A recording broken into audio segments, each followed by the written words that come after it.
একদা মক্কার কাফেররা হযরত রাসূল আকরাম সাল্লাল্লাহু আলাইহি ওয়াসাল্লামের বিরুদ্ধে ষড়যন্ত্র করার জন্য তাদের পরামর্শ সভা দারুন নদওয়ার দিকে ধাবিত হতে লাগলো। তারা দারুন নদওয়ার প্রবেশ দ্বারে এসে দেখলো এক বৃদ্ধ দারুন নদওয়ার দরজায় পথ আটকিয়ে দাঁড়িয়ে আছে। তারা তাকে জিজ্ঞাসা করলো, তুমি কে? সে উত্তর দিল, আমি নজদের অধিবাসী এক বৃদ্ধ। আমি তোমাদের পরামর্শ সভায় অংশগ্রহণ করতে চাই, তোমাদের কথা শুনতে চাই এবং কিছু কার্যকর পরামর্শ দিতে পারবো বলে আশা করি। মূলত এই বৃদ্ধরূপী লোকটি ছিল ইবলিস। ইবলিসের কথা শুনে মক্কার কাফেররা বলল, আচ্ছা ঠিক আছে, আপনিও আমাদের সাথে পরামর্শ সভায় অংশগ্রহণ করতে পারেন। দারুন নদওয়ায় সকলেই হাজির। এবার আলোচনা শুরুর পালা। বিভিন্ন জনে রাসূল আকরাম সাল্লাল্লাহু আলাইহি ওয়াসাল্লামের ব্যাপারে বিভিন্ন প্রস্তাব উত্থাপন করতে লাগলো। প্রথমে আবুল আসওয়াদ প্রস্তাব দিল, তাকে আমরা আমাদের মধ্য থেকে বের করে দেব, মক্কায় থাকতে দিব না। সে কোথায় যায়, কোথায় অবস্থান করে আমরা সেই খবরও রাখবো না। এতে আমাদের সকল ব্যাপার ঠিক হয়ে যাবে এবং আমাদের মধ্যে আগের মতো ঐক্য ফিরে আসবে। নজদি বৃদ্ধরূপী ইবলিস শয়তান বলল, এটা কোনো সুমিচিত ও বুদ্ধিসম্মত পরামর্শ নয়। তোমরা কি লক্ষ্য করনি তার কথা কত উত্তম ও কত সুমধুর? কথা বলে সে কিভাবে মানুষের মন জয় করে নেয়। আল্লাহর কসম, যদি তোমরা তাকে মক্কা থেকে বের করে দাও তবে সে অন্য আরব গোত্রগুলোতে গিয়ে হাজির হবে এবং তাদেরকে নিজের অনুসারী বানিয়ে নিবে। অবশেষে সে তার অনুসারীদেরকে নিয়ে তোমাদের বিরুদ্ধে যুদ্ধ করার জন্য অবতীর্ণ হবে। এরপর তোমাদের শহরেই তোমাদেরকে নাস্তানাবুদ করে দিবে। কাজেই তোমরা অন্য প্রস্তাব নিয়ে চিন্তা করো। এরপর আবুল বাখতারি বলল, আমরা তাকে লোহার শিকলে বেঁধে একটি ঘরে বন্দি করে রাখি, এরপর সেই ঘরের দরজা বাইরে থেকে আটকে দেই। ততদিন পর্যন্ত আমরা তাকে সেই ঘরে আটকিয়ে রাখবো যতদিন পর্যন্ত না তার মৃত্যু চলে আসবে। এই প্রস্তাব শুনে ইবলিস বলল, এই প্রস্তাবও সমীচীন নয়। আল্লাহর কসম, তোমরা যদি তাকে কোনো ঘরে বন্দি করে রাখো আর তার অনুসারীরা যদি এই সংবাদ জানতে পারে তাহলে তার অনুসারীরা সম্মিলিতভাবে তোমাদের উপর আক্রমণ করে যে করেই হোক তোমাদের হাত থেকে তাকে ছাড়িয়ে নিয়ে যাবে। কাজেই এই প্রস্তাব বাদ দিয়ে অন্য কোনো প্রস্তাব নিয়ে চিন্তা করো। দারুন নদওয়ার বৈঠকে যখন এই দুটি প্রস্তাব প্রত্যাখ্যাত হলো তখন একটি জঘন্যতম প্রস্তাব এমন একজন ব্যক্তি দিল যেই ব্যক্তি ছিল আল্লাহ ও তার রসুলের শত্রু। আর সেই প্রস্তাবে পার্লামেন্টের সকল সদস্যগুলো ঐক্যমত প্রকাশ করে। এই জঘন্য প্রস্তাব উত্থাপনকারীর নাম ছিল আবু জেহেল। সে বলল, তোমরা এতক্ষণ পর্যন্ত তার সম্পর্কে যে প্রস্তাবগুলি দিয়েছ তার একটিও যুক্তিযুক্ত ও বুদ্ধিসম্মত প্রস্তাব নয়। আমি এমন একটি প্রস্তাব দিচ্ছি যেটি মুহাম্মদকে নিঃশেষ করার জন্য কার্যকর প্রস্তাব। আমি মনে করি আমার সেই প্রস্তাবের ধার কাছেও তোমরা ঘেঁষতে পারোনি। তখন সবাই আবু জেহেলকে জিজ্ঞাসা করলো, হে আবুল হাকাম, তাহলে বলো তোমার সেই প্রস্তাবটা কি? আবু জেহেল বলল, আমার প্রস্তাব হচ্ছে প্রত্যেক গোত্র থেকে একজন যুবককে বাছাই করা হবে। সেই শক্তিশালী যুবকের হাতে ধরিয়ে দেওয়া হবে একখানা তরবারি। এরপর তারা একত্রে মুহাম্মদের উপর আক্রমণ করবে। তারা এমন ভাবে আক্রমণ করবে যেন একজনই আঘাত করেছে। এতে করে আমরা মুহাম্মদ নামের এই লোকটি থেকে রেহাই পেয়ে যাব। আর এভাবে হত্যা করার ফলে হত্যার দায়িত্ব আমাদের সকল গোত্রগুলোর মধ্যে ছড়িয়ে পড়বে। বনু আব্দে মানাব যদি সকল গোত্রগুলোর সাথে যুদ্ধ করতে চায় তাহলে তারা সক্ষম হবে না। আর অসক্ষমতার কারণে তারা আমাদের কাছ থেকে রক্তপণ নিতে রাজি হয়ে যাবে। আর সকল গোত্র মিলে মুহাম্মদের রক্তপণ দেওয়া কোনো কঠিন কাজ হবে না। ইবলিস আবু জেহেলে এই প্রস্তাব শুনে বলল, ঠিক আছে ঠিক আছে, এটাই যুক্তিসঙ্গত প্রস্তাব। তাহলে এই যুবক যেই প্রস্তাবটি দিয়েছে সেটি গ্রহণযোগ্য। তোমরা এই প্রস্তাব অনুযায়ী কাজ করো। অতঃপর পার্লামেন্টের সকল সদস্যরা এই প্রস্তাবের উপর ঐক্যমত পোষণ করলো এবং অনতি বিলম্বে এই প্রস্তাব কার্যকর করার জন্য তারা প্রস্তুতি গ্রহণ করতে লাগলো। রাসূল মকবুল সাল্লাল্লাহু আলাইহি ওয়াসাল্লামকে হত্যা করার জঘন্য প্রস্তাব পাশ হওয়ার পরে হযরত জিবরাইল আলাইহিস সালাম ওহী নিয়ে হাজির হন এবং কুরাইশদের ষড়যন্ত্র সম্পর্কে অবহিত করে তিনি রাসূল আকরাম সাল্লাল্লাহু আলাইহি ওয়াসাল্লামকে বলেন, হে আল্লাহর রাসূল, আল্লাহ তাআলা আপনাকে মক্কা থেকে হিজরতের অনুমতি দিয়েছেন। হিজরতের অনুমতির কথা জানানোর সাথে সাথে হযরত জিবরাইল আলাইহিস সালাম এর সময়ও নির্ধারণ করে দিয়ে বলেন, আপনি এ পর্যন্ত যে বিছানায় শয়ন করে আসছেন আজ রাতে সেই বিছানায় শয়ন করবেন না। জিবরাইল আলাইহিস সালাম কর্তৃক এই সংবাদ জানার পরে হযরত রাসূল আকরাম সাল্লাল্লাহু আলাইহি ওয়াসাল্লাম তার মুখে একটি কাপড় ঢাকা দিলেন এবং তিনি হযরত আবু বকর রাদিয়াল্লাহু তাআলা আনহু এর বাড়ির দিকে গমন করলেন।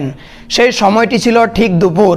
রাসূল আকরাম সাল্লাল্লাহু আলাইহি ওয়াসাল্লাম সাধারণত এই সময় হযরত আবু বকর রাদিয়াল্লাহু তাআলা আনহু এর বাড়িতে যেতেন না।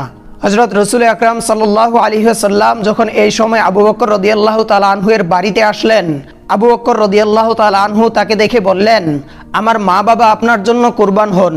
ইয়া রাসূলুল্লাহ, আপনি তো কোনোদিন এই সময় আমার বাড়িতে আসেননি, নিশ্চয়ই কোনো গুরুত্বপূর্ণ সংবাদ রয়েছে। এরপর রাসূল আকরাম সাল্লাল্লাহু আলাইহি ওয়াসাল্লাম তাকে বললেন, তোমার কাছে যারা আছে তাদেরকে সরিয়ে দাও। আবু বকর রাদিয়াল্লাহু তাআলা আনহু বললেন, ইয়া রাসূলুল্লাহ, এখানে যারা আছে তারা তো সবাই আপনার ঘরের লোক। তখন রাসূলুল্লাহ সাল্লাল্লাহু আলাইহি ওয়াসাল্লাম বললেন, হে আবু বকর, আমাকে আল্লাহ রাব্বুল আলামিন রওনা হওয়ার অনুমতি দান করেছেন। আবু বকর রাদিয়াল্লাহু তাআলা আনহু জিজ্ঞাসা করলেন, সঙ্গে কি আমিও যাব? আমার মা বাবা আপনার উপর কুরবান হোক। তিনি বললেন, হ্যাঁ, তুমি আমার সঙ্গে যাবে। এরপর তারা দুজন হিজরতের কর্মসূচি চূড়ান্ত করলেন এবং রাসূল আকরাম সাল্লাল্লাহু আলাইহি ওয়াসাল্লাম নিজের ঘরে এসে রাতের অপেক্ষা করতে লাগলেন।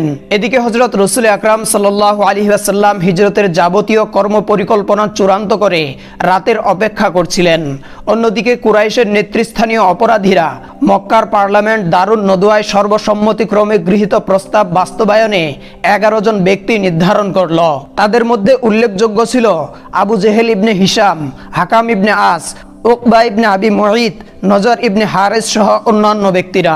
ইবনে ইসহাক বলেন, রাতের আধার ঘন হয়ে এলে 11 জন দুর্বৃত্ত নবী করিম সাল্লাল্লাহু আলাইহি ওয়াসাল্লামের বাসভবনের দরজায় ওত পেতে বসে যায়। তারা অপেক্ষা করছিল তিনি শুয়ে পড়লে একযোগে তার উপর হামলা করবে। তাদের বিশ্বাস ছিল তাদের এই ঘৃণ্য ষড়যন্ত্র অবশ্যই সফল হবে। এই সময় আবু জেহেল তার সঙ্গীদেরকে ঠাট্টা মশকরা করে বলছিল, মুহাম্মদ বলে, তোমরা যদি তার দ্বীনে প্রবেশ করো, তার অনুসরণ করো, তবে তোমরা আরব ও অনারবদের বাদশাহ হবে। এরপর মৃত্যু শেষে তোমরা পুনর্জীবিত হলে তোমাদের জন্য জর্ডানের বাগানের মতো জান্নাত থাকবে। আর যদি তোমরা এটা না করো, তাহলে তার তরফ থেকে তোমাদের মাঝে জবাইয়ের ঘটনা ঘটবে এবং মৃত্যুর পর পুনর্জীবিত হলে তোমাদের আগুনে পোড়ানো হবে। কিন্তু দেখি আজ মুহাম্মদ কিভাবে নিজের জীবন রক্ষা করে। ষড়যন্ত্র বাস্তবায়নের জন্য অর্ধরাতের পরের সময় নির্ধারণ করা হয়েছিল। এ কারণে তারা নির্ঘুম চোখে নির্ধারিত সময়ের প্রতীক্ষা করছিল। কিন্তু আল্লাহ তাআলা তার নিজের কাজে বিজয়ী হন। তিনি আসমান জমিনের বাদশাহ। তিনি যা চান তাই করেন। তিনি যাকে বাঁচাতে চান কেউ তার একটি পশমও বাঁকা করতে পারে না, আর যাকে তিনি মারতে চান কেউ তাকে বাঁচাতে পারে না। অতএব এ সময় আল্লাহ তাআলা সেই কাজই করেন। আল্লাহ রাব্বুল আলামিন রাসূলুল্লাহ সাল্লাল্লাহু আলাইহি ওয়াসাল্লামকে কাফেরদের ওত পেতে থাকার ব্যাপারে জানিয়ে দিলেন। এমনই এক নাজুক মুহূর্তে নবী করিম সাল্লাল্লাহু আলাইহি ওয়াসাল্লাম হযরত আলী রাদিয়াল্লাহু তাআলা আনহুকে বললেন, তুমি আমার এই সবুজ হাজরামি চাদর গায়ে দিয়ে আমার বিছানায় শুয়ে পড়ো, ওদের হাতে তোমার কোনো ক্ষতি হবে না। রাসূলুল্লাহ সাল্লাল্লাহু আলাইহি ওয়াসাল্লাম এই চাদর গায়ে দিয়েই সাধারণত রাতে ঘুমাতেন। আলী রাদিয়াল্লাহু তাআলা আনহুকে নিজের বিছানায় শয়ন করিয়ে দিয়ে তিনি বাইরে বের হলেন। এরপর তিনি এক মুঠো কঙ্করওয়ালা ধুলো হাতে নিলেন এবং তিনি আল কুরআনুল কারীম থেকে একটি আয়াত তেলাওয়াত করলেন, ওয়াজআলনা মিন বাইনি আইদিহিম সাদ্দাও ওয়া মিন খালফিহিম সাদ্দা ফাগশাইনাহুম ফাহুম লা ইউবসিরুন। আমি তাদের সামনে ও পশ্চাতে প্রাচীর স্থাপন করেছি এবং তাদেরকে আবৃত করেছি, ফলে তারা দেখতে পায় না। এই আয়াতটি পাঠ করে রাসূল আকরাম সাল্লাল্লাহু আলাইহি ওয়াসাল্লাম তার হাতে থাকা সেই ধুলোগুলিতে ফু দিলেন। অতঃপর সেগুলি কাফেরদের দিকে নিক্ষেপ করলেন। এ সময় এমন কোনো মুশরিকি ছিল না যার মাথায় তার নিক্ষিপ্ত ধুলি পড়েনি। এরপর রাসূলুল্লাহ সাল্লাল্লাহু আলাইহি ওয়াসাল্লাম কাফেরদের সারি ভেদ করে তাদের সামনে দিয়েই ঘর থেকে বেরিয়ে গেলেন, কিন্তু তারা তাকে দেখতে পেল না। এরপর তিনি হযরত আবু বকর রাদিয়াল্লাহু তাআলা আনহু এর বাড়িতে যান এবং তার ঘরের পিছন দরজা দিয়ে বেরিয়ে হিজরতের জন্য রওনা করেন। এক্ষেত্রে রাসূল আকরাম সাল্লাল্লাহু আলাইহি ওয়াসাল্লাম যেই কৌশলটি অবলম্বন করেছিলেন তা ছিল এই যে, মক্কা থেকে মদিনা যাওয়ার সচরাচর যেই পথটি ছিল তিনি সেই পথ অবলম্বন না করে বরং উল্টো পথে রওনা করলেন। প্রথমত তিনি মক্কা থেকে বেরিয়ে ইয়েমেনের পথে যাত্রা করলেন। সেই পথে মক্কা থেকে কয়েক মাইল দূরেই অবস্থিত ছিল গারে সাউর। তারা সূর্যোদয়ের আগেই মক্কার সীমানা অতিক্রম করার উদ্দেশ্যে দ্রুত সামনের দিকে এগিয়ে চললেন। তিনি এই পথে 5 মাইল অতিক্রম করার পরে সাউর পাহাড়ের পাদদেশে পৌঁছালেন। এটি ছিল খুবই সুউচ্চ, অত্যন্ত পেঁচালো এবং উঠাও খুবই কষ্টকর। সেখানে বহু পাথর ছিল, যেগুলোর উপর দিয়ে চলতে রাসূলুল্লাহ সাল্লাল্লাহু আলাইহি ওয়াসাল্লামের চরণযুগল রক্তাক্ত হয়ে গিয়েছিল। পায়ের ছাপ গোপন রাখার উদ্দেশ্যে তিনি পায়ের আঙ্গুলগুলোর উপর ভর দিয়ে হাঁটছিলেন। এ কারণে তার পা জখম হয়ে গিয়েছিল। গুহার কাছে পৌঁছে আবু বকর রাদিয়াল্লাহু তাআলা আনহু রাসূলুল্লাহ সাল্লাল্লাহু আলাইহি ওয়াসাল্লামকে বললেন, হে আল্লাহর রসুল, আপনি একটু অপেক্ষা করুন, আমি আগে প্রবেশ করে দেখে নেই তাতে কষ্টদায়ক কোনো কিছু রয়েছে কিনা। যদি কষ্টদায়ক কিছু থেকেই থাকে সেটার পালা আমার সাথেই পড়বে। এরপর তিনি গুহার ভিতরে প্রবেশ করে তা পরিষ্কার করতে লাগলেন। আবু বকর রাদিয়াল্লাহু তাআলা আনহু গুহার ভিতরে প্রবেশ করে দেখলেন গুহায় অনেকগুলি গর্ত রয়েছে। অতঃপর তিনি তার পরনের কাপড় ছিঁড়ে সেই গর্তগুলিকে বন্ধ করে দিলেন। বাকি রইল শুধুমাত্র 2টি গর্ত। সেই গর্ত বন্ধ করার মতো কাপড় তার কাছে ছিল না। তিনি সেই গর্তগুলিতে নিজের পায়ের আঙ্গুল দিয়ে চেপে ধরলেন এবং রাসূলুল্লাহ সাল্লাল্লাহু আলাইহি ওয়াসাল্লামকে ভিতরে আসার আহ্বান জানালেন। তিনি ভিতরে গিয়ে আবু বকর রাদিয়াল্লাহু তাআলা আনহু এর কোলে মাথা রেখে ঘুমিয়ে পড়লেন। রাসূলুল্লাহ সাল্লাল্লাহু আলাইহি ওয়াসাল্লাম অত্যন্ত ক্লান্ত হয়ে পড়েছিলেন। তিনি যখন গভীর ঘুমে মগ্ন হয়ে পড়লেন, ইতিমধ্যে আবু বকর রাদিয়াল্লাহু তাআলা আনহুকে সেই গর্ত থেকে কোনো একটা বিষাক্ত জিনিস বের হয়ে বারবার দংশন করতে লাগলো। যেহেতু রাসূল আকরাম সাল্লাল্লাহু আলাইহি ওয়াসাল্লাম তার কোলে মাথা রেখে ঘুমাচ্ছিলেন, তাই তিনি চিন্তা করলেন আমি যদি নাড়াচাড়া করি তাহলে রাসূলের ঘুম ভেঙে যাবে। এ কারণে তিনি সামান্যতম নাড়াচাড়াও করলেন না এবং মুখ দিয়ে একটি টু শব্দও বের করলেন না। সেই বিষাক্ত প্রাণীটি বারবার দংশন করায় আবু বকর রাদিয়াল্লাহু তাআলা আনহু এর শরীর বিষে বিষাক্ত হয়ে নীল বর্ণ ধারণ করলো এবং তার 2 চোখ বেয়ে অবিরাম গতিতে অশ্রু ঝরতে লাগলো। তারপরও তিনি রাসূলুল্লাহ সাল্লাল্লাহু আলাইহি ওয়াসাল্লামের ঘুমের ব্যাঘাত করছিলেন না এবং তিনি তাকে জাগাচ্ছিলেন না। তিনি চিন্তা করেছিলেন আমার জীবনের চাইতেও রাসূলের ঘুম অনেক বড়, তাই এখানে যদি আমার জীবনও চলে যায় তারপরও আমি আল্লাহর রাসূলের ঘুমের কোনো ব্যাঘাত করব না। আবু বকর রাদিয়াল্লাহু তাআলা আনহু এই অবস্থায় ছিলেন। এমনই মুহূর্তে তার চোখের এক ফোঁটা পানি রাসূলুল্লাহ সাল্লাল্লাহু আলাইহি ওয়াসাল্লামের চেহারা মুবারকে পড়ল। এতে তিনি জেগে উঠে তাকে জিজ্ঞাসা করলেন, তোমার কি হয়েছে? তিনি বললেন, আমার মা বাবা আপনার উপর কুরবান হোক। ইয়া রাসূলুল্লাহ, কিসে যেন আমাকে দংশন করেছে। রাসূলুল্লাহ সাল্লাল্লাহু আলাইহি ওয়াসাল্লাম দংশিত স্থানে খানিকটা থুথু লাগিয়ে দেন আর সাথে সাথে বিষের যাতনা দূর হয়ে যায়। এদিকে অবরোধকারী মক্কার কাফেররা রাসূল আকরাম সাল্লাল্লাহু আলাইহি ওয়াসাল্লামের অপেক্ষা করছিল। তারা ঘুণাক্ষরেও টের পায়নি যে রাসূলুল্লাহ সাল্লাল্লাহু আলাইহি ওয়াসাল্লাম তাদের চোখের সামনে দিয়েই বেরিয়ে গেছেন। এরপর অপরিচিত এক লোক এসে তাদেরকে জিজ্ঞাসা করলো, তোমরা এখানে কার অপেক্ষা করছো? তারা বলল, মুহাম্মদের। সেই লোকটি বলল, তোমরা ব্যর্থ ও নিষ্ফল হয়েছ। আল্লাহর কসম, মুহাম্মদ তোমাদের মাথায় ধুলি নিক্ষেপ করে তোমাদের সামনে দিয়েই বেরিয়ে গেছে। তারা বলল, এটা হতে পারে না, আমাদের চোখের সামনে দিয়ে সে কিভাবে বেরিয়ে যাবে? আমরা তো তাকে দেখিনি। তখন সেই লোকটি বলল, তোমরা সবাই তোমাদের মাথায় হাত দিয়ে দেখো। এরপরে তারা সকলেই নিজের মাথায় হাত দিয়ে দেখলো প্রত্যেকের মাথায় ধুলি পড়ে রয়েছে। অতঃপর সবাই নিজেদের মাথার ধুলি ঝাড়তে লাগলো। এরপর তারা রাসূলুল্লাহ সাল্লাল্লাহু আলাইহি ওয়াসাল্লামের দরজার ফাঁক দিয়ে উঁকি মেরে দেখলো কেউ একজন তার বিছানায় শুয়ে রয়েছেন।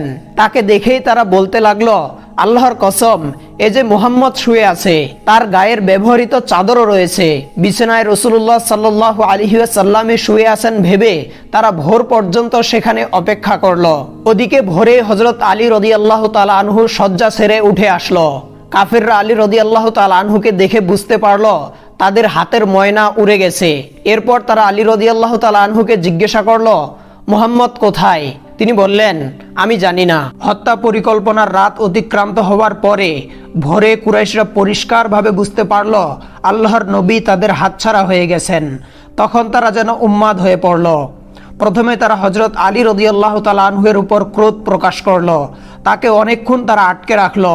তারা মনে করেছিল হয়তো তার কাছ থেকে রাসূলুল্লাহ সাল্লাল্লাহু আলাইহি ওয়াসাল্লাম ও আবু বকর রাদিয়াল্লাহু তাআলা আনহুর সন্ধান পেয়ে যাবে, কিন্তু হযরত আলী রাদিয়াল্লাহু তাআলা আনহুর কাছ থেকে তারা কোনো কিছুই লাভ করতে পারল না। তিনি তাদের হাজার অত্যাচারেও তাদের কাছে কোনো কিছুই প্রকাশ করলেন না। এরপর আবু জেহেল তার সাঙ্গপাঙ্গদেরকে নিয়ে আবু বকর রাদিয়াল্লাহু তাআলা আনহুর বাড়িতে গেল। সেখানে গিয়ে সে আসমা রাদিয়াল্লাহু তাআলা আনহুকে জিজ্ঞাসা করলো, তোমার আব্বা কোথায়? তিনি বললেন, আল্লাহর কসম আমি জানি না। এই জবাব শুনে আবু জেহেল তার গালে এত জোরে চড় মারে যাতে তার কানের বালি খুলে পড়ে যায়। এরপর তারা নিরাশ হয়ে আবু বকর রাদিয়াল্লাহু তাআলা আনহুর বাড়ি থেকে ফিরে আসলো। কুরাইশ নেতারা এক জরুরি বৈঠকে মিলিত হয়ে সিদ্ধান্ত নিল, রাসূলুল্লাহ সাল্লাল্লাহু আলাইহি ওয়াসাল্লাম এবং আবু বকরকে গ্রেপ্তার করার জন্য সম্ভাব্য সব উপায় কাজে লাগাতে হবে। অতএব এই উদ্দেশ্য সাধনের জন্য তারা ঘোষণা দেয়, যদি কেউ মুহাম্মদকে এবং আবু বকরকে অথবা এই দুইজনের একজনকে মৃত বা জীবিত ধরিয়ে দিতে পারে, তবে একজনের বিনিময়ে তাকে 100 উট পুরস্কার দেওয়া হবে। এই ঘোষণা সর্বসাধারণে প্রচারিত হবার পরে অসংখ্য মানুষ তাদের অনুসন্ধানে বেরিয়ে পড়ে। তারা পাহাড় পর্বত উঁচু নিচু সর্বত্র তন্ন তন্ন করে খুঁজতে থাকে, কিন্তু কোথাও তারা তাদের অনুসন্ধান লাভ করতে সক্ষম হলো না। অবশেষে একদল অনুসন্ধানী কাফের অনুসন্ধান করতে করতে সওর গুহার মুখে পৌঁছে যায়, কিন্তু আল্লাহ তাআলা তার নিজের কাজে বিজয়ী থাকেন। সহিহুল বুখারীতে বর্ণিত আছে, হযরত আবু বকর রাদিয়াল্লাহু তাআলা আনহু বলেন, আমি রাসূলুল্লাহ সাল্লাল্লাহু আলাইহি ওয়াসাল্লামের সাথে গুহায় ছিলাম। মাথা তুলতেই দেখি লোকদের পা দেখা যাচ্ছে। আমি বললাম, হে আল্লাহর রসুল, ওরা কেউ যদি একটুখানি নিচের দিকে তাকায় তবেই আমাদেরকে দেখতে পাবে। তিনি বললেন, আবু বকর, আমরা এখানে দুজন নই, বরং আমাদের সাথে তৃতীয় জন হচ্ছেন আল্লাহ তাআলা। অন্য বর্ণনায় রয়েছে, রাসূলুল্লাহ সাল্লাল্লাহু আলাইহি ওয়াসাল্লাম বলেছেন, আবু বকর, এমন দুজন সম্পর্কে তোমার ধারণা কি যাদের তৃতীয় জন হচ্ছেন আল্লাহ তাআলা? প্রকৃতপক্ষে এটা ছিল রাসূলুল্লাহ সাল্লাল্লাহু আলাইহি ওয়াসাল্লামের মুজিজা, যা দ্বারা আল্লাহ তাআলা তার রসুলকে সম্মানিত করেছেন। গুহার মুখ পর্যন্ত পৌঁছে কাউকে না দেখে অনুসন্ধানকারীরা ফিরে যায়। তখন আল্লাহর রসুল ও তাদের মাঝে ব্যবধান ছিল মাত্র কয়েক কদম। পুরস্কার লোভীদের 3 দিনের অনুসন্ধান তৎপরতা যখন থেমে যায় এবং কুরাইশদের উৎসাহ উদ্দীপনা স্তিমিত হয়ে যায়, তখন রাসূলুল্লাহ সাল্লাল্লাহু আলাইহি ওয়াসাল্লাম এবং হযরত আবু বকর রাদিয়াল্লাহু তাআলা আনহু মদিনার পথে রওনা হন। মরুবিয়াবনের পথ সম্পর্কে অভিজ্ঞ আব্দুল্লাহ ইবনে উরাইকিত লাইসির সাথে আগেই চুক্তি হয়েছিল। সে পারিশ্রমিকের বিনিময়ে এই দুজনকে মদিনায় পৌঁছে দেবে। সে তখনও কুরাইশদের ধর্মবিশ্বাসের উপর থাকলেও সে অত্যন্ত বিশ্বস্ত ছিল। এ কারণে আবু বকর রাদিয়াল্লাহু তাআলা আনহু তাকে এই কাজের জন্য নিযুক্ত করেছিলেন। তাকে বলা হয়েছিল 3 দিন পর 2টি সাওয়ারি নিয়ে সে যেন সাওর গুহার মুখে চলে আসে। পহেলা রবিউল আউয়াল সোমবার পূর্ণিমার রাতে আব্দুল্লাহ ইবনে উরাইকিত সাওয়ারি নিয়ে আসে। হযরত আবু বকর রাদিয়াল্লাহু তাআলা আনহু এ সময় রাসূলুল্লাহ সাল্লাল্লাহু আলাইহি ওয়াসাল্লামকে তার 2টি উটনি দেখিয়ে বলেন, হে আল্লাহর রসুল, আপনি এই 2টির মধ্য থেকে একটি গ্রহণ করুন। তিনি বললেন, হ্যাঁ, আমি একটি গ্রহণ করতে পারি, তবে তা অবশ্যই মূল্যের বিনিময়ে। এদিকে আসমা বিনতে আবু বকর রাদিয়াল্লাহু তাআলা আনহুমা সফরের খাদ্য পানীয় নিয়ে আসেন, কিন্তু খাদ্যপত্র লটকে রাখার জন্য তাতে রশি লাগাতে তিনি ভুলে গিয়েছিলেন। তাদের রওনা হওয়ার সময় হযরত আসমা রাদিয়াল্লাহু তাআলা আনহা খাদ্যপত্র বেঁধে দিতে গিয়ে দেখেন ভুলে তিনি বাঁধার রশি বাড়িতে রেখে এসেছেন। তখন তিনি নিজের কোমরবন্ধ খুলে সেটিকে চিরে 2টি ভাগ করলেন। একটি ভাগ দ্বারা তিনি তাদের খাবারগুলি বেঁধে দিলেন এবং অন্য ভাগ নিজের কোমরে বাঁধলেন। এ কারণে তার উপাধি ছিল জাতুন নিতাকাইন বা 2 রশিওয়ালা। এরপর রাসূলুল্লাহ সাল্লাল্লাহু আলাইহি ওয়াসাল্লাম এবং হযরত আবু বকর রাদিয়াল্লাহু তাআলা আনহু রওনা হন। রাসূলুল্লাহ সাল্লাল্লাহু আলাইহি ওয়াসাল্লাম এমন এক পথ ধরে মদিনার দিকে যাচ্ছিলেন যেই পথে সচরাচর সাধারণ লোকের চলাচল ছিল না, আর আব্দুল্লাহ ইবনে উরাইকিত এই পথ সম্পর্কে অনেক অভিজ্ঞ ছিলেন। হিজরতের পথে রাসূল আকরাম সাল্লাল্লাহু আলাইহি ওয়াসাল্লামের অনেকগুলি মুজিজা প্রকাশ পায়। এই স্থানে আমরা কয়েকটি মুজিজার কথা উল্লেখ করছি। বনি মুদলিস সম্প্রদায়ের একজন ব্যক্তির নাম ছিল সুরাকা ইবনে মালিক। একদা সে তার সম্প্রদায়ের লোকদের সাথে এক স্থানে বসা ছিল। এমন সময় একটি লোক তাদের কাছে এসে বলল, হে সুরাকা, একটু আগে আমি উপকূলের কাছে কয়েকজন লোককে দেখেছি। আমার ধারণা তারা মুহাম্মদ এবং তার সাথীরা হবে। লোকটির কথা শুনে সুরাকা বুঝে ফেলল যে এটা রাসূলুল্লাহ সাল্লাল্লাহু আলাইহি ওয়াসাল্লাম এবং তার সঙ্গীরাই হবেন। কিন্তু সুরাকা চাচ্ছিল এই মজলিসের কেউ যেন আল্লাহর নবীর ব্যাপারে জানতে না পারে, কারণ তার মনের আকাঙ্ক্ষা ছিল সে রাসূলুল্লাহ সাল্লাল্লাহু আলাইহি ওয়াসাল্লামকে কুরাইশদের কাছে ধরিয়ে দিয়ে একাই সব পুরস্কার জিতে নিবে। তাই সে ওই লোকটিকে বলল, আরে না না, ওরা তারা নয়, তুমি অমুক অমুককে দেখেছ। তুমি যাদেরকে দেখেছ আমরাও তাদেরকে দেখেছি, তারা আমাদের সামনে দিয়েই গেছে। এরপর সুরাকা কিছুক্ষণ সেই মজলিসেই বসে রইল। তারপর সে আস্তে আস্তে উঠে তার বাড়ির দিকে রওনা করলো। বাড়িতে গিয়ে সে তার দাসীকে বলল, তুমি আমার ঘোড়াটি নিয়ে টিলার পিছনে অপেক্ষা করো, আমি আসছি। দাসী তার কথা মতো ঘোড়া নিয়ে টিলার পিছনে অপেক্ষা করতে লাগলো। এরপর সুরাকা তার বর্ষা এবং অন্যান্য সামগ্রী নিয়ে সেই টিলার পিছনে যায় এবং ঘোড়ায় সাওয়ার হয়ে রাসূলুল্লাহ সাল্লাল্লাহু আলাইহি ওয়াসাল্লামের দিকে সেই ঘোড়াটি ছুটিয়ে দেয়। সুরাকাকে নিয়ে ঘোড়া দ্রুত গতিতে ছুটে চলে। একসময় সুরাকা আল্লাহর রাসূল ও তার সাথীদের খুবই কাছে পৌঁছে যায়। আবু বকর রাদিয়াল্লাহু তাআলা আনহু বারবার পিছন ফিরে তাকাচ্ছিলেন। তিনি সুরাকাকে দেখতে পেয়ে রাসূলুল্লাহ সাল্লাল্লাহু আলাইহি ওয়াসাল্লামকে বললেন, হে আল্লাহর রাসূল, এক লোক আমাদের পিছু লেগেছে, হয়তো সে আমাদেরকে পাকড়াও করে ফেলবে। এই সময় আল্লাহর রাসূল নির্ভাবনায় আবু বকর রাদিয়াল্লাহু তাআলা আনহুকে সান্ত্বনা দিয়ে বললেন, হে আবু বকর, ভয় পেও না, আল্লাহ তাআলা আমাদের সঙ্গে রয়েছেন। সুরাকা যখন আল্লাহর রাসূল ও তার সঙ্গীদের খুবই কাছে পৌঁছে গেল, তখন তার ঘোড়ার সামনের দুটি পা মরুভূমির মাঝে দেবে যায়। এতে সুরাকা ঘোড়া থেকে ছিটকে পড়ে যায়। প্রথমত সে মনে করেছিল হয়তো কোনো কারণে ঘোড়ার পা মরুভূমিতে দেবে গেছে, তাই সে অনেক কষ্ট করে ঘোড়ার পা কোনো মতে মরুভূমি থেকে টেনে তুলল। এরপর পুনরায় সে আল্লাহর রাসূল ও তার সাথীদেরকে ধরার জন্য ঘোড়া ছুটিয়ে দিল।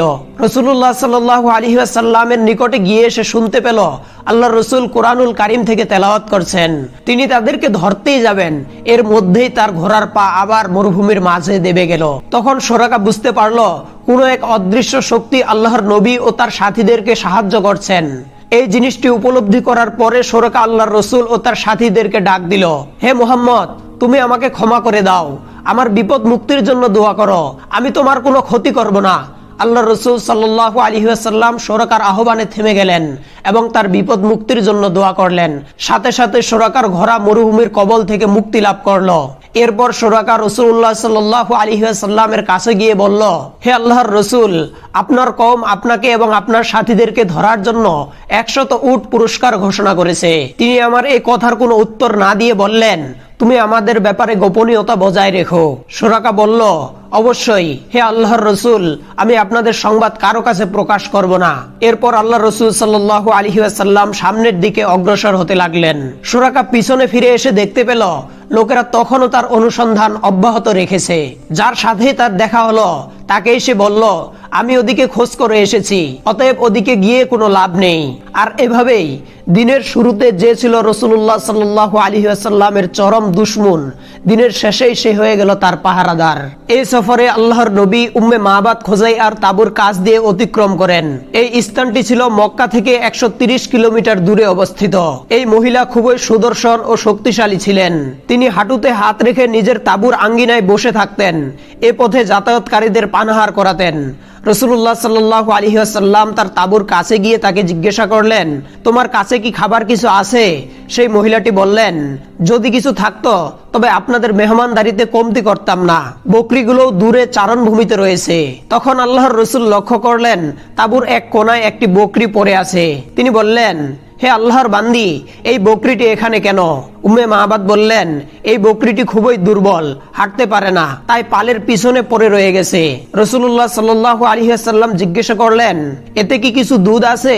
উম্মে মাবাদ বললেন, এই বকরি তো ঠিকমতো চলাচলই করতে পারে না, অতএব তার থেকে দুধের আশা করা তো একেবারেই অবাঞ্ছনীয়। আল্লাহর নবী বললেন, তুমি যদি অনুমতি দাও তাহলে আমি বকরিটি দহন করতে পারি। মহিলা বললেন, আমার পিতামাতা আপনার জন্য কোরবান হোক, যদি আপনি দহন করে তা থেকে দুধ বের করতে পারেন তাহলে আমার কোনো আপত্তি নেই। মহিলাটি অনুমতি দেওয়ার পরে আল্লাহর নবী বকরির ওলানে আল্লাহর নামে হাত বুলালেন, আর সাথে সাথে বকরিটি তার পা প্রসারিত করে দিল এবং দেখা গেল সেটির ওলান দুধে পরিপূর্ণ হয়ে গেছে। আল্লাহর নবী একটি বড় পাত্র নিয়ে তাতে দুধ দহন করেন, যা একদল লোক তৃপ্তির সাথে পান করতে পারত। তিনি পাত্রে এত পরিমাণ দুধ দহন করলেন যাতে পাত্রের উপরিভাগে ফেনা চলে আসে। অতঃপর তিনি উম্মে মাবাদকে ডাক দিলেন। প্রথমত উম্মে মাবাদ পরিতৃপ্ত হয়ে সেই দুধ পান করেন। এরপর আল্লাহর নবী তার সঙ্গীদেরকে দুধ পান করান, তারাও পরিতৃপ্ত হয়ে পান করেন। সবার শেষে তিনি নিজে পান করেন। এরপর সে পাত্রে পুনরায় এত দুধ দহন করেন যাতে পাত্র ভর্তি হয়ে যায়। অতঃপর এই পাত্রটি উম্মে মাবাদের কাছে রেখে আল্লাহর রাসূল গন্তব্যের উদ্দেশ্যে রওনা করেন। ওদিকে মদিনার মুসলমানেরা মক্কা থেকে রাসূল আকরাম সাল্লাল্লাহু আলাইহি ওয়াসাল্লামের রওনা হওয়ার খবর জেনেছিলেন। এই কারণে তারা প্রতিদিন ভোরে হাররার দিকে বেরিয়ে রাসূলুল্লাহ সাল্লাল্লাহু আলাইহি ওয়াসাল্লামের পথ পানে চেয়ে থাকতেন, আর দুপুরের কড়া রোদে নিজেদের বাড়িতে ফিরে যেতেন। প্রতিদিনের মতো মুসলমানরা রাসূল আকরাম সাল্লাল্লাহু আলাইহি ওয়াসাল্লামের অপেক্ষা করে নিজেদের বাড়িতে ফিরে গিয়েছিল। এ সময় এক ইহুদি কিছু একটা দেখার জন্য নিজের টিলার উপরে উঠে সে দেখলো আল্লাহর রসুল এবং তার সঙ্গীরা সাদা কাপড়ে আচ্ছাদিত হয়ে আসছেন, যাদের থেকে চাঁদের আলো ঠিকরে পড়ছে। আনন্দের আতিশয্যে সে চিৎকার করে বলতে লাগলো, শুনো হে আরববাসীরা, তোমাদের সৌভাগ্যের রবি আসছে, তোমরা যার অপেক্ষা করছিলে সে আসছে। এ কথা শোনা মাত্রই মুসলমানেরা অস্ত্রে শস্ত্রে সুসজ্জিত হয়ে তাদের প্রাণপ্রিয় রসুলকে অভ্যর্থনা জানানোর জন্য এগিয়ে আসেন। 8ই রবিউল আউয়াল সোমবার নবী আকরাম সাল্লাল্লাহু আলাইহি ওয়াসাল্লাম কুবায় অবতরণ করেন। কুবা পল্লীতে আল্লাহর রসুল কতদিন অবস্থান করেছিলেন এই নিয়ে সিরাতবিদদের মধ্যে মতভেদ রয়েছে। কেউ বলেন তিনি সেখানে 4 দিন অবস্থান করেছিলেন, কেউ বলেন 10 দিন, আবার কেউ বলেন পৌঁছানোর দিন ও সেখান থেকে রওনার দিন বাদে মোট 24 দিন অবস্থান করেছিলেন।